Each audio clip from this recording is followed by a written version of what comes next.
Okay, guess what? We're stepping into the natural gifts. Remember, we're coming across this bridge of how to step into our purposeful life.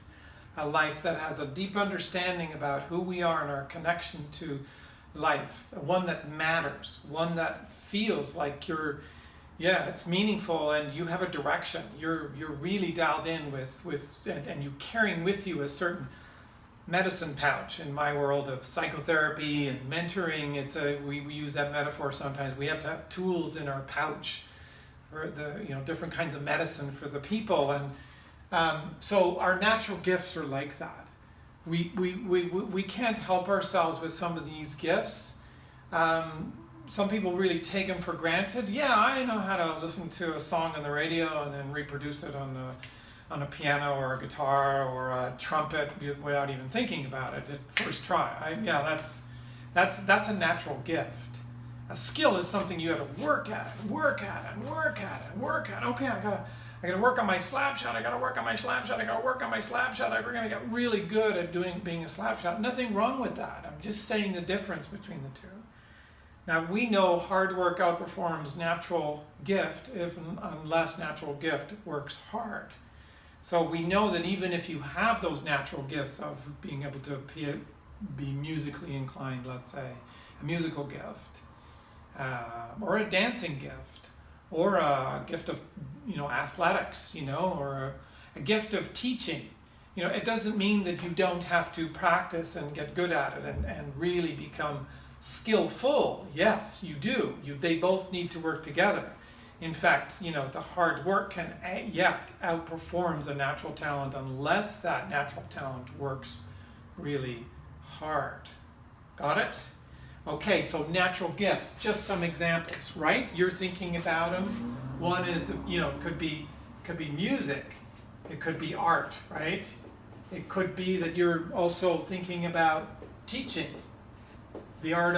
the fine art of a natural talent of teaching or facilitating. Leadership could be along those lines. Those are all separate gifts, by the way, but they're all in that line. Another natural gift is I'm going to say spiritual guidance. That's something I have.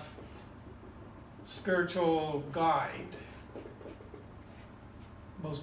Some of you know I do this. Some of you know I call that my mentorship work, the spiritual mentorship work, where you're just interested in that. You always have been. It's something that comes naturally to me when other people are having conversations about politics and or sports at the cottage. I'm much more curious and tracking in my own way because I'm built for this. Is what's going on in terms of aliveness and where's the judgment or the lack thereof, and where is that natural gift? I'm sort of tracking all these things very naturally. I'm interested in this, the wakefulness and seeing somebody in all their gorgeousness and their talent, hearing them in that. I'm not tracking how many beers they had or tracking, who won the argument about, who's going to be the next mayor of Vancouver. I'm just so not interested. I'm curious, but where I come alive is where I naturally people start talking about, anything from God in the sky to God, the goddess in the earth, to everything in between, and all the aliveness and the joy and the bliss that goes along with that, the ecstasy. My life is dedicated to that because that's just a gift that I have, right? So what we do sometimes naturally, what we put our attention on naturally, and what we're tracking all the time tells us a little bit about our natural gifts. Now we have a natural gift assessment. If you go to naturalgiftssociety.org for $20, you can it's our nonprofit organization. You can do an assessment on your gifts.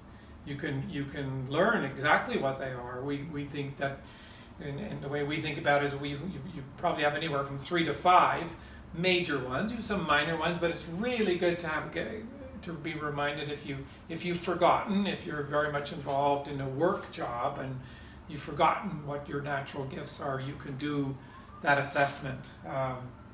Natural Gifts Society, 2 S's in there, naturalgiftssociety.org.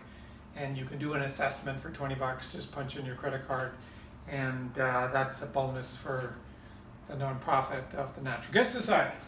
So there we are, look at us, we're traveling, we're going fast, we're going all the way over to now, we're bumping into the resistances, and so this is a good way to, let me talk about this little bridge here just before we wade into the personality resistances.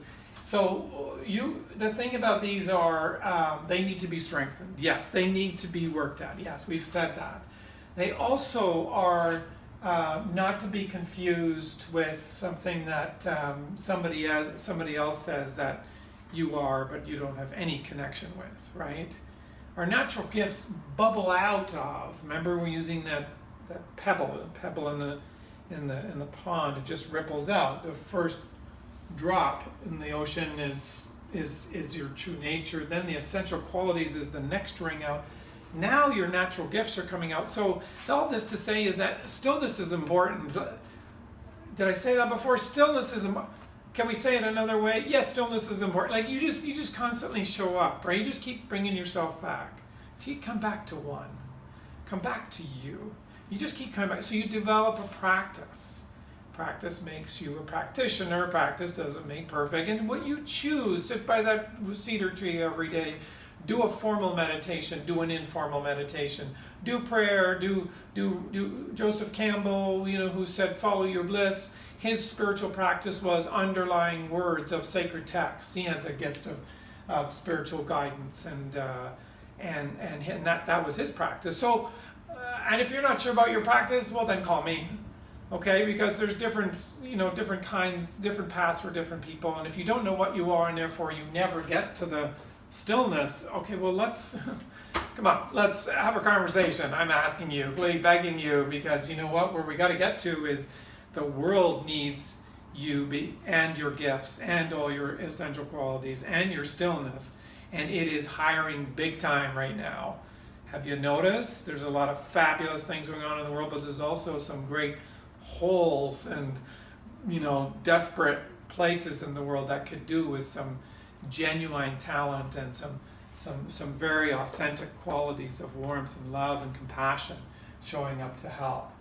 You're getting this, right? This is about serving humanity. After a while, when you step into your gifts and your essential qualities, and you know what the meaningful need is in the world, you can't help wanting to serve. Now maybe you're not that person, but most people I know, when they start dialing into this kind of joy and this level of this kind of breadth and depth of stillness and warmth, they just want to bring the love.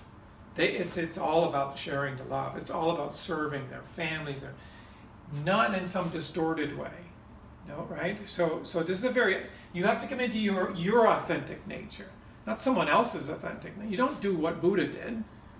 He didn't do what Lao Tzu did. Lao Tzu didn't do what 1,000 other Buddhas that were there before him. Everybody has their own path. Eckhart Tolle is very different than Gangaji and Ram Das, and all these are Neem Karoli Baba or Thich Nhat Hanh, right? So you got to do your path. So this is, and all the answers do lie within, right? They're in the cave walls of your soul. They're all in the hieroglyphics there. But if you're not willing to walk into the cave and sit quietly for a little bit, you're not gonna, right? You got this. So coming across this bridge, naturally when these things come up, then there's sometimes that voice of the resistor. My teacher called it the resistor that comes up and says, well, you can't do that.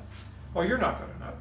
You're not strong enough, you're not blonde enough, you don't have a 6-pack enough, you don't have a 7-pack enough, you don't have an 8-pack enough. Do you get what I'm saying? There's this not enough-ness that can show up, these fears and anxieties.